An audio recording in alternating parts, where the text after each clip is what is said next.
बिस्मिल्लाहिर्रहमानिर्रहीम। अस्सलामु अलैकुम दोस्तों, उम्मीद आप सब खैरवाफियत से होंगे। नूर की यलगार पार्ट 33। हिलाबा उस कमरे में पूरे 8 पहर मुकीम रही। बूढ़ी औरत रंगा चमारी हर तरह उसकी देखभाल कर रही थी। हिलाबा उसकी जबान से कोई अहम खबर सुनना चाहती थी, लेकिन यूं लगता था जैसे कुर्बो जवार में कोई अहम वाकया रूनुमा ही नहीं हुआ। परमात्मा का कत्ल कोई मामूली बात नहीं थी। यह खबर तो जंगल में आग की तरह फैल जानी चाहिए थी, लेकिन यहां सिरे से कोई रद्द अमल ही जाहिर नहीं हुआ था। क्या इस खबर को छुपा लिया गया है? यह सवाल किसी तीर की तरह बार बार हिलाबा के दिमाग में चुभ रहा था। अगले रोज रात के वक्त अचानक कमरे से बाहर मक्खियों की खौफनाक बिनबिनाहट सुनाई थी। अफ्तीला जाम उस तरफ आ रहा था। हस्बे साबिक मक्खियों को बाहर छोड़कर वो अंदर दाखिल हुआ। उसका स्याही माइल चेहरा गजबनाक हो रहा था। आते साथ ही उसने एक जन्नाटे का थप्पड़ हिलाबा के गाल पर मारा। वो तेवरा कर मसहरी पर जा गिरी। अफ्तीला जाम पर दरिंदगी सवार हो रही थी। उसने हिलाबा को बेदरेग लातों और घोंसों से पीटना शुरू कर दिया। हिलाबा ने भी मुजाहमत जरूरी नहीं समझी। वो खामोशी से मार खाती रही। उसके जिस्म के मुख्तलिफ हिस्सों से खून निकलने लगा। अफ्तीला जाम हाँप गया तो उसने हिलाबा को बालों से पकड़ा और खींचता हुआ कमरे से बाहर ले आया। खौफनाक मक्खियां एक बार फिर उसके सर पर मंडलाने लगी। उनके मनहूस साए तले हिलाबा को घसीटता हुआ वो राहदारी से गुजरा और फिर एक तहखाने में ले आया। तहखाने की निस्फ सीढ़ियों से उसने बेदरेग हिलाबा को धक्का दे दिया। तहखाने में गहरी तारीकी थी और ऐसी ही तारीकी हिलाबा के जहन में थी। उसे कुछ समझ नहीं आ रही थी ये क्या हो रहा है। पूरे 2 रोज वो भूखी प्यासी उस हब्स ज़दा तहखाने में बंद रही। आखिर दरवाजा खुला और रंगा चमारी खाने का तश्त लेकर अंदर दाखिल हुई। हिलाबा का जिस्म जख्मों से चूर था और वो फर्श पर पड़ी सिसक रही थी। शमादान की रोशनी में रंगा चमारी कुछ देर रहम आमेज नजरों से उसे देखती रही। उसके गले में मुर्दा सांप बादस्तूर लटक रहा था। हड्डियों की मालाएं और धाती कड़े सब हिलजुल कर उसके झुर्रियों भरे जिस्म को और भी पुरस्रार बना रहे थे। वो बाइस्तगी हिलाबा के करीब बैठ गई। उसने उसकी मरहम पट्टी की और फिर खाने पर मजबूर करने लगी। मेरे साथ ये सब क्या हो रहा है रंगा? हिलाबा ने उसे अपना हमदर्द पाकर सवाल किया। रंगा ने होंठों पर उंगली रखकर उसे आहिस्ता बोलने की हिदायत की। कुछ देर उसे पुरस्रार नजरों से देखती रही, फिर सरगोशी में बोली, नादान लड़की, यहां दीवारें सचमुच सुनती हैं।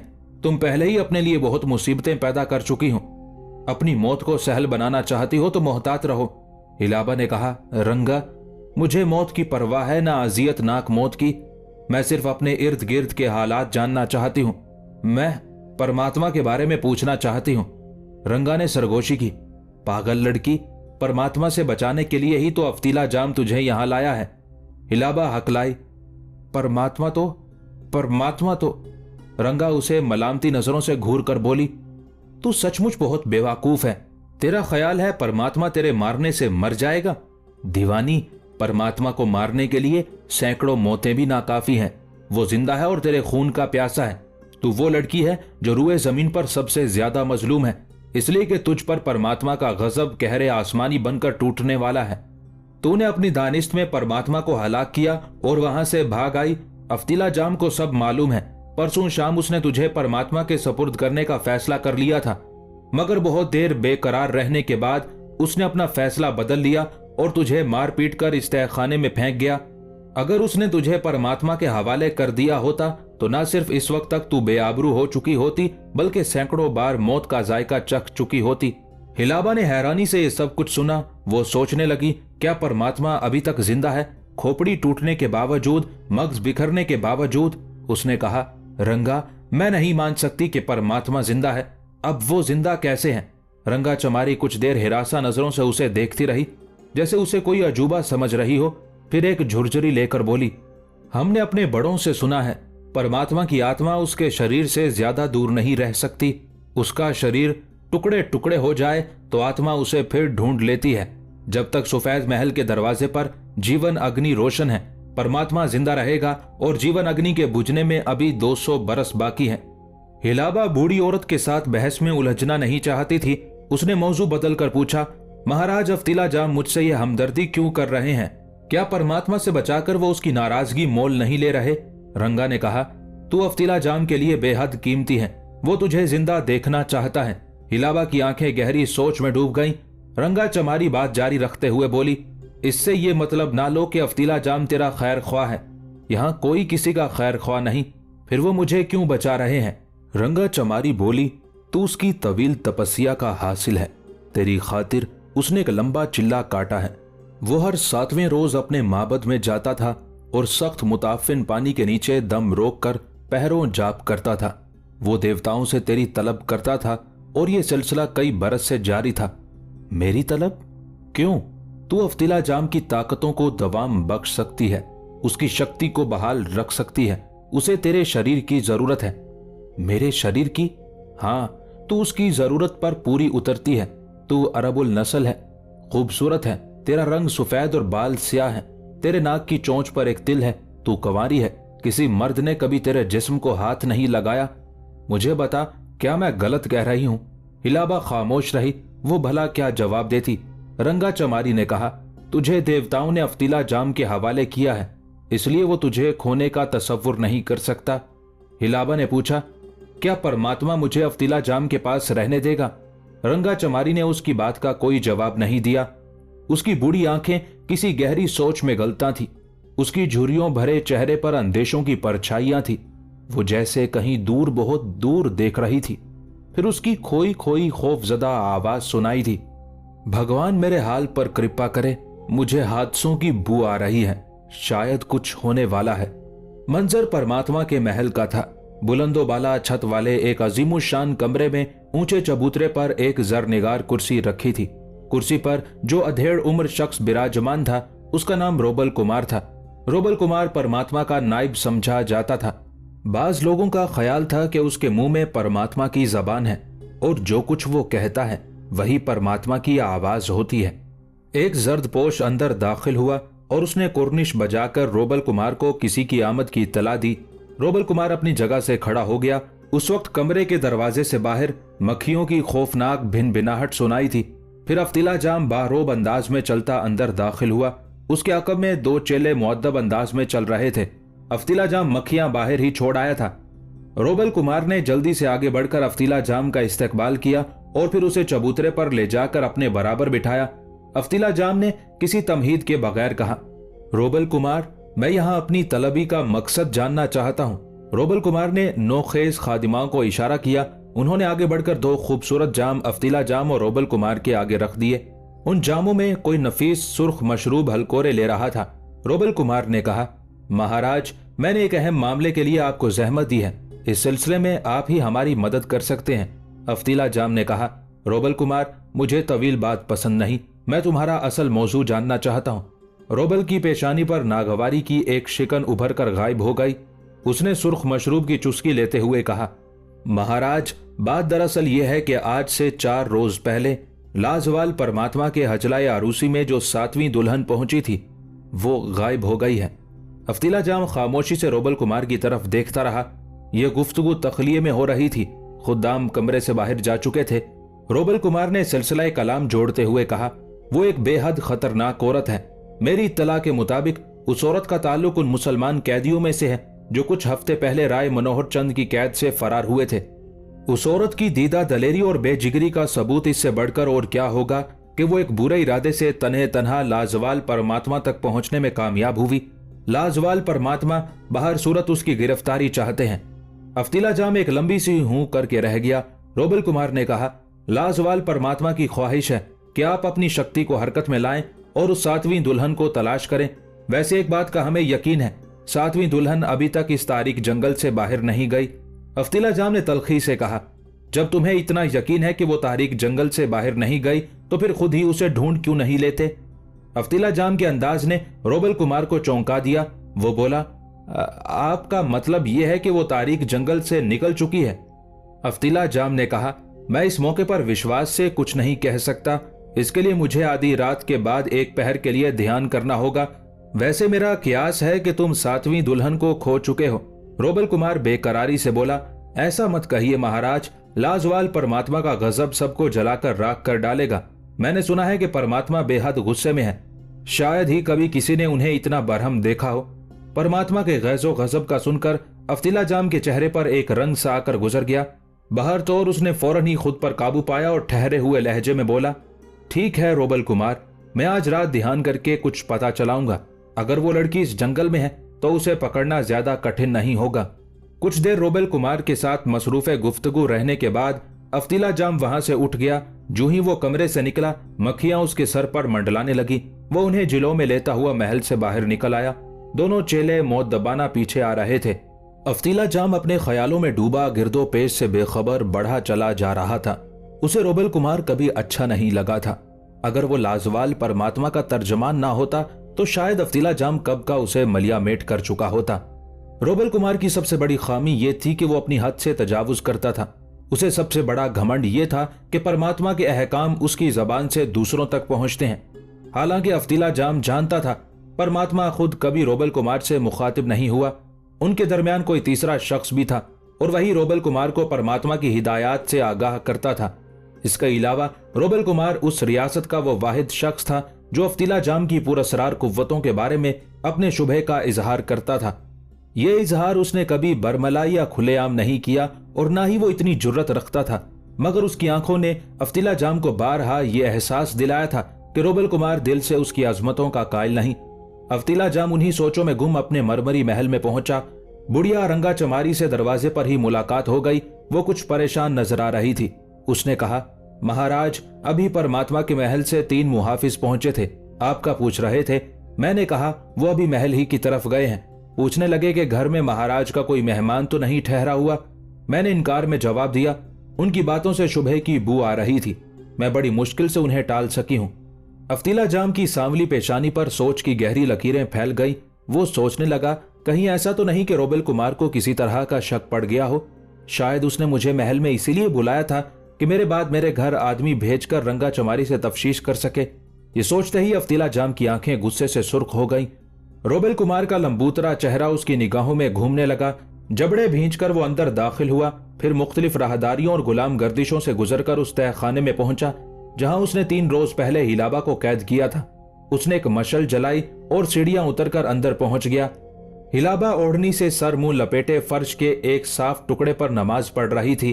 अफ्तीला जाम कुछ देर तक मशल की रोशनी में उसका जख्मी चेहरा देखता रहा, फिर बाहर आ गया। दरवाजा मुकफ्फल करने के बाद वो अपने महल में पहुंचा। महल के बैरूनी दरवाजे के पास एक छोटी सी मंदिर नुमा इमारत थी। यही जगह अफ्तीला जाम की इबादत गाह थी। उस मंदिर नुमा इमारत में दाखिल होने के लिए सिर्फ एक मुख्तसर सा दरवाजा था। उसमें झुककर अंदर आना पड़ता था। अफ्तीला जाम का महल सफेद था, लेकिन ये इबादत गाह मुकम्मल तौर पर स्याह पत्थर से बनाई गई थी। कहीं कोई बारीक सी सफेद धारी भी नजर नहीं आती थी। मंदिर में सिर्फ एक ही मूर्ति थी। यह कवि हैकल स्याह मूर्ति किसी बदशक्ल देवता की थी। देवता की आंखें हलकों से बाहर उबली पड़ रही थी और सुर्ख जबान सीने पर लटक रही थी। उस मूर्ति के दोनों शानों पर शहद की 2 बड़ी बड़ी मक्खियां बैठी थी। ये मक्खियां भी स्याह पत्थर से तराशीदा थी। मूर्ति के सामने बैठकर अफ्तीला जाम ने पुख्ता मोम की एक बहुत बड़ी शम्मा जलाई और अपने जाप में मसरूफ हो गया। बगैर कुछ खाए पिए वो अगले रोज दोपहर तक पूजा पाठ में मसरूफ रहा, यहां तक के दरवाजे पर मध्यम दस्तक हुई। कौन है? अफ्तीला जाम ने भारी आवाज में दरियाफ्त किया। दरवाजा खुला और रंगा चमारी का परेशान चेहरा नजर आया। वो बोली, महाराज, परमात्मा के महल से चंद आदमी आए हैं, वो आपसे मिलना चाहते हैं। अफ्तीला जाम घुर्राया। तुमने कहा नहीं था कि मैं जाप कर रहा हूं? कहा है महाराज, वो कहते हैं कि मिलना बेहद जरूरी है। अफ्तीला जाम कुछ देर सोचने के बाद बोला, ठीक है, भेजो। जरा देर बाद दरवाजा खुला और एक आदमी सर ढांपे नंगे पांव चलता अंदर आ गया। वो दस्ते का सालार था। बाकी 9 आदमी बाहर ही खड़े थे। दस्ते के सालार ने बड़े अदब से झुककर प्रणाम किया और एहतराम के साथ अफ्तीला जाम के सामने बैठ गया। कहो, क्या बात है? अफ्तीला जाम ने अपनी सुर्ख अंगारा आंखों से उसे घूरा। रात भर शम्मा के शोले को घूरते रहने से उसकी आंखों में अजीब आसेबी सी कुव्वत उतर आई थी। सालार इंकसारी से बोला, महाराज, बेहद अफसोस है कि मुझे आपके ध्यान में मुखिल होना पड़ा। मैं तो हुक्म का बंदा हूं, उम्मीद है आप मुझे क्षमा करेंगे। अफ्तीला जाम घुर्राया। तुम्हें मालूम है मुझे तवील बात पसंद नहीं। सालार झिझक कर बोला, महाराज, जैसा कि आपको मालूम होगा, लाजवाल परमात्मा के महल से कोई नारी फरार हुई है। हम उसी की खोज में हैं। वो एक बेहद खतरनाक कातिला है। जनाब, हमें चिंता है कि वो कहीं आपके महल में रूपोश ना हो। दरअसल कुछ लोगों ने उसे इस जानिब आते देखा था। बुद्धिदान रोबेल कुमार नहीं चाहते कि उस कातिला की वजह से भगवान न करे आपके किसी अदना खादिम को भी नुकसान पहुंचे। अफ्तीला जाम कुछ देर कहर आलूद नजरों से सालार को देखता रहा, फिर फुनकारा, तुम लोगों की ये जुर्रत!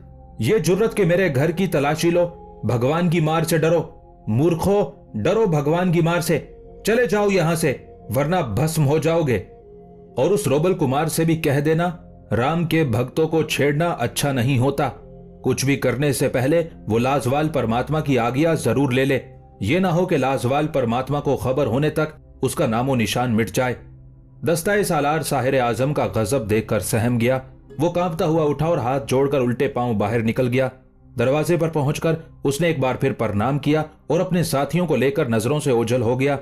अफ्तीला जाम कुछ देर अपने आसन पर बैठा पेचोताब खाता रहा। उसकी आंखों की सुर्खी गहरी होती जा रही थी। वो रोबल कुमार की फितरत से अच्छी तरह आगाह था। उसके भेजे हुए सिपाही चले तो गए थे, लेकिन जरूरी नहीं था कि वो दोबारा ना आए। रोबल कुमार उन्हें किसी ज्यादा इख्तियार वाले सालार के साथ फिर भेज सकता था। अफ्तीला जाम मूर्ति के सामने बैठा सोचता रहा और उसकी उंगलियां हड्डियों की माला पर गर्दिश करती रही। कुछ देर बाद अचानक उसकी छठी हिस्स ने किसी खतरे से आगाह किया। उस वक्त इबादतगाह का खिड़की नुमा दरवाजा खुला और रंगा चमारी की तशवीशनाक सूरत नजर आई। महाराज, मैंने चौबारे से देखा है, रोबल कुमार का एक घुड़सवार दस्ता महल की तरफ आ रहा है। उसके इरादे भले नहीं लगते। अफ्तीला जाम फौरन अपनी जगह से उठ गया। दरवाजे में से करीबन कूदकर वो बाहर निकला और अपना लंबा स्याह चोगा हवा में लहराता तेज कदमों से तय खाने की तरफ बढ़ा। मशल जलाकर और आहनी दरवाजा उठाकर वो अंदर दाखिल हुआ। हिलाबा उसे देखकर अपनी जगह से खड़ी हो गई। उसकी हसीन आंखों में खौफ की परछाइयां थी। अफ्तीला जाम ने फौरन उसे जंजीरों से आजाद कर दिया। तब उसने हिलाबा को तलवार थमाई और अपने पीछे पीछे आने का इशारा किया। तय खाने के कोने में पत्थर की एक सिल के नीचे खुफिया रास्ता मौजूद था। तारीख खला में सीढ़ियां उतरती नजर आ रही थी। अफ्तीला जाम बोला, इन सीढ़ियों में जाकर बैठ जाओ और खबरदार आगे जाने की कोशिश ना करना, वरना सख्त मुसीबत में फंस जाओगी। मैं बार बार तुम्हें बचा नहीं सकूंगा। ये कहते हुए उसने हिलाबा को धकेलकर सीढ़ियों पर उतार दिया। हिलाबा चंद जीने उतर कर बैठ गई तो वो बोला, घबराने की कोई बात नहीं, मैं थोड़ी देर में तुम्हें निकाल लूंगा, और हाँ, कोई आहट पैदा ना करना। हिलाबा ने इस बात में सर हिलाया। अफ्तीला जाम ने बड़ी एहतियात से बिल को फिर बराबर कर दिया। तब वो तय खाने को मुकफ्फल करके तेज कदमों से महल में आ गया। महल में पहुंचते ही रोबल कुमार के आदमियों से मुलाकात हो गई। वो रंगा चमारी से पूछगछ कर रहे थे। अफ्तीला जाम को देखकर दस्ते का सालार, जो एक करख्त चेहरा आदमी था, उसकी तरफ बढ़ आया। दोनों हाथ जोड़कर अदब से बोला, महाराज, तकलीफ की माफी चाहता हूं। फिर उसने लबादे में से एक तहशुदा बारीक चमड़ा निकालकर अफ्तीला जाम की तरफ बढ़ाया। चमड़े पर संस्कृत में कुछ तहरीर था। अफ्तीला जाम पहचान गया कि रोबल कुमार की तहरीर है। उसने लिखा था, महाराज, लाजवाल परमात्मा की मंशा के मुताबिक मैं 7वीं दुल्हन की तलाश पर मामूर हूं। मेरे पास कुछ ऐसी गवाहियां मौजूद हैं जिनसे साबित होता है कि 7वीं दुल्हन ने फरार के बाद साहिर आजम की रिहाइशगाह में छुपने की कोशिश की है। हो सकता है ये साहिर आजम के खिलाफ कोई गहरी साजिश हो। मैं नहीं चाहता कि उस इंतहाई खतरनाक औरत के सबब साहिर आजम या उनके किसी रफीक को नुकसान पहुंचे। मैं महल की तलाशी लेकर अपनी तसल्ली करना चाहता हूं। आशा है कि साहिर आजम मेरे कारिंदों के साथ ताउन फरमाएंगे। आपका चाकर, रोबल कुमार। तहरीर पढ़ने के बाद अफ्तीला जाम दांत किचकिचा कर रह गया। उसे रोबल कुमार से यही उम्मीद थी। वो दस्ताए सालार से मुखातिब हुआ और गुस्से से फुनकार कर बोला, ठीक है, ले लो तलाशी, अपनी तसल्ली कर लो, लेकिन एक बात याद रखना, तुम और तुम्हारे आका ने अफ्तीला जाम की तौहीन की है। तुम अपनी सजा से नहीं बच सकोगे। दस्ते का सालार गिड़गिड़ा कर बोला, महाराज, अपने हाथों से मेरा गला घोंट दीजिए, लेकिन भगवान के लिए बद्दुआ ना दीजिए। आप जानते हैं मैं अपने फर्ज से मजबूर हूं। ठीक है, तुम अपना फर्ज पूरा करो, लेकिन जाकर अपने आका से कह देना कि वो देवताओं की नजर में आ गया है और देवता अपने दोषी को कभी नहीं भूलते। अफ्तीला जाम की इजाजत मिलने पर दस्ते का सालार लरसता कांपता उठा। एक बार फिर उसने अफ्तीला जाम से माफी की दरख्वास्त की और तलाशी में मसरूफ हो गया। थोड़ी सी देर में रोबल कुमार के सिपाहियों ने पूरा महल खंगाल डाला। तमाम कनीजों और खादिमाओं के चेहरे खुलवाकर देखे गए। तह खाना खोलकर उसके अंदर भी अच्छी तरह देखा गया। अफ्तीला जाम महसूस कर रहा था कि रोबल कुमार ने अपने सिपाहियों को सख्त हिदायत दी हैं, वरना वो कभी इतनी बारीक बीनी से तलाशी की जुर्रत ना करते। जब तलाशी मुकम्मल हो गई तो दस्ते के सालार ने माजरत, शर्मिंदगी और अकीदत के इजहार के लिए बहुत से कलिमात कहे और अपने साथियों के साथ वापस चला गया। अफ्तीला जाम ने हिलाबा को सीढ़ियों पर धकेलकर पत्थर की सिल बराबर कर दी तो वो देर तक तारीकी में बैठी सुनगुन लेती रही। ऊपर से कोई सदा नहीं आ रही थी। सीढ़ियां सिलन जदा थी और दरो दीवार से अजीब सड़ांड उठ रही थी। हिलाबा समझ चुकी थी कि अफ्तीला जाम ने उसे किसी से छुपाने के लिए इन सीढ़ियों में धकेला है। वो कौन हो सकता है, परमात्मा या फिर उसके कारिंदे? अगर रंगा चमारी के इंकशाफ के मुताबिक परमात्मा जिंदा था तो यकीनी बात थी कि वो उसके खून का प्यासा है, और अफ्तीला जाम ने दुरुस्त कहा था कि परमात्मा के महल में एक इबरतनाक मौत उसका इंतजार कर रही है। थोड़ी देर पहले अफ्तीला जाम की बातों से वो समझ गई थी कि इन सीढ़ियों से आगे कोई ऐसा रास्ता है जो उसे खुली फिजा में पहुंचा सकता है। अब ये फैसला उसे करना था कि अफ्तीला जाम की हिदायत के मुताबिक खामोशी से यहाँ बैठी रहे या आजादी के लिए किस्मत आजमाए। अब तक तो यही जाहिर हुआ था कि अफ्तीला जाम और परमात्मा दोनों उसके दुश्मन हैं। कौन सा दुश्मन कम खतरनाक है, उसका फैसला होना अभी बाकी था। कुछ देर सोचने के बाद हिलाबा ने फैसला किया कि उसे मौके से फायदा उठाने की कोशिश करनी चाहिए। क्या मालूम कुदरत को क्या मंजूर हो। उसने अल्लाह को याद किया और मोहतात कदमों से सीढ़ियां उतरने लगी। 15-20 दिनों के बाद उसके कदम हमवार जमीन पर आए। उसने तलवार बेनियाम कर ली और उसे लाठी की तरह टेक टेक कर आगे बढ़ने लगी। घुप तारीकी में हशरातुल अर्ज की आवाजों और मकड़ी के जालों के सिवा किसी शय का एहसास नहीं होता था। ये एक सुरंगनुमा रास्ता था जिसकी छत में से कहीं कहीं पानी भी रिस रहा था। चलते चलते हिलाबा का दम घुटने लगा। वो सोचने लगी कभी ये सुरंग खत्म भी होगी। जब वो मायूस होने के करीब थी उसे कुछ दूर मध्यम रोशनी दिखाई दी। उसके साथ ही हवा के ताजा झोंकों का एहसास हुआ। हिलाबा की जान में जान आई। उसने तलवार का दस्ता मजबूती से थामा और सुरंग के दहाने की तरफ बढ़ने लगी। दहाने पर पहुंचकर उसने एहतियात से बाहर झांका। वो एक ऐसे कुशादा गार में खड़ी थी जहां चारों तरफ झाड़ झंकार उगा हुआ था और मकड़ियों के जाले थे। सुरंग से निकलकर वो गार में आ गई और फिर झाड़ झंकार में रास्ता बनाती बाहर निकल आई। उसके सामने खुला आसमान और जंगल था। शाम हो चुकी थी। दरख्तों की शाखों से कहीं कहीं सितारे झांक रहे थे। थोड़ी ही दूर उसे किसी आबी गुजरगाह के आसार नजर आए। जल्द ही वो जान गई कि यही वो गोल नहर है जिसने परमात्मा के महल को हिसार में ले रखा है। ये एक सुनसान जंगल था। अभी वो अपनी जगह खड़ी सोच रही थी कि उसे अपने पास खरखर की आवाज सुनाई दी। उसने चौंक कर देखा। चंद गज दूर एक घने शाह बलूत की शाखों पर 7-8 स्याह बंदर बैठे थे। वो अपनी तेज चमकीली निगाहों से हिलाबा को देख रहे थे। यकायक हिलाबा सुन होकर रह गई। बंदर सिर्फ एक दरख्त पर नहीं, बहुत से दरख्तों पर थे। लातादाद बंदरों ने उसे चारों तरफ से घेर रखा था। हिलाबा को शदीद खतरे का एहसास हुआ। उसके कानों में गंगाराम के अल्फाज गूंजे। उसने उन बंदरों के बारे में बताया था कि दर हकीकत ये इंसान है और उनमें तमाम शरीर और मोहिमजू लोग शामिल हैं जो वक्तन फवक्तन गैर कानूनी तौर पर तारीक जंगल में दाखिल होने की कोशिश करते रहे हैं।